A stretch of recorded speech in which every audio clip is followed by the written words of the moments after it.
ഒന്നായിട്ട് പറയാനുള്ളത് അവർ ഇടതുപക്ഷമല്ല എന്നുള്ളതാണ്. പേരിൽ മാത്രമേ അവർ ഇടതുപക്ഷമാവുന്നുള്ളൂ. രണ്ടാമത്തെ കാര്യം, അവർക്ക് മതജാതി സംഘടനകളുമായിട്ടുള്ള അവിശുദ്ധ ബന്ധമുള്ളത് കൊണ്ട് അന്ധവിശ്വാസം നിർമ്മാർജ്ജന നിയമം നടപ്പിലാക്കിയാൽ തങ്ങളുടെ അത്തരം ഒരു ബന്ധം നഷ്ടപ്പെട്ടു പോകുമെന്നുള്ള ഭീതിയായിരിക്കാം. സത്യത്തില് അത് അന്ധവിശ്വാസ നിർമ്മാർജ്ജന നിയമം മതവിശ്വാസമായിട്ട് ബന്ധപ്പെട്ടൊരു കാര്യമല്ല. അത് അശാസ്ത്രീയമായിട്ടുള്ള ഏതൊരു പ്രാക്ടീസിനെയും എതിർത്തുകൊണ്ട് അതിന് വളരെ കൃത്യമായിട്ടുള്ള ഒരു നിലപാട് വെച്ചുകൊണ്ടാണ് 2014 കേരള യുക്തിവാദി സംഘം ഒരു അന്ധവിശ്വാസ നിർമ്മാർജ്ജന നിയമ ബില്ല് തയ്യാറാക്കി കേരളത്തിലെ മുഴുവൻ MLA മാർക്കും അന്ന് മുഖ്യമന്ത്രിയായിരുന്ന ഉമ്മൻചാണ്ടിക്കും ഞങ്ങൾ നൽകുകയുണ്ടായതാണ്. അതിനുശേഷം അതുമായി ബന്ധപ്പെട്ടുകൊണ്ട് ഏതാണ്ട് 6-7 ഘട്ടങ്ങളിലാണ് ഞങ്ങൾ സമരം നടത്തിയിട്ടുണ്ട്.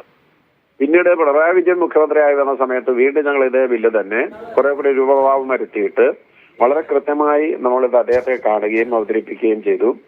പിന്നീട് സെക്രട്ടേറിയറ്റ് മുന്നിൽ രാപ്പകൽ സമരം അടക്കമുള്ള സമരങ്ങളൊക്കെ നടത്തിയിട്ടുണ്ട്. ഇതിന്റെ പ്രശ്നം എന്താണെന്ന് ചോദിച്ചാൽ ഇവർക്കത് നടത്താനുള്ള ആർജവത്വം ഇല്ല എന്നത് തന്നെയാണ് പ്രധാനമായ കാര്യം.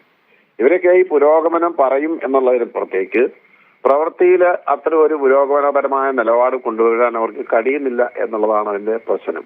അവരാരെയാണ് ഭയപ്പെടുന്നതെന്ന് എനിക്ക് മനസ്സിലാവുന്നില്ല. അല്ല, ഞങ്ങൾക്കത് മനസ്സിലാവാത്തൊരു കാര്യം, വളരെ പ്രൊമിനന്റ് ആയിട്ടുള്ള ഒരു നിയമം നടപ്പിലാക്കുമ്പോൾ, പ്രത്യേകിച്ച് വളരെ പുരോഗമനപരമായ ഒരു നിയമം അശാസ്ത്രീയമായ അന്ധവിശ്വാസ പ്രചാരണ പരിപാടികൾക്ക് വേണ്ടി ആളുകൾ അതിന്റെ പേരിൽ പണം നശിപ്പിക്കുകയും സമ്പത്തൊഴുക്കുകയും ഇന്ത്യന് ജീവന് വരെ പ്രതിസന്ധി നേരിടുന്ന ഒരു സാഹചര്യത്തിലാണ് ഇത്തരം ഒരു നിയമം നടപ്പിലാക്കണമെന്ന് പറയുന്നത്. നിരവധിയായ മന്ത്രവാദ കൊലകള് അതുപോലെ തന്നെ ആഭിചാരക്രിയകളൊക്കെ കേരളത്തിൽ നടന്നിട്ടും എന്തുകൊണ്ടാണ് സർക്കാരിന് അങ്ങനെ തുടരാൻ കഴിയാത്തതെന്ന് ചോദിച്ചാൽ അവർക്കുള്ള ആർജവത്വമില്ല എന്നത് തന്നെയാണ്.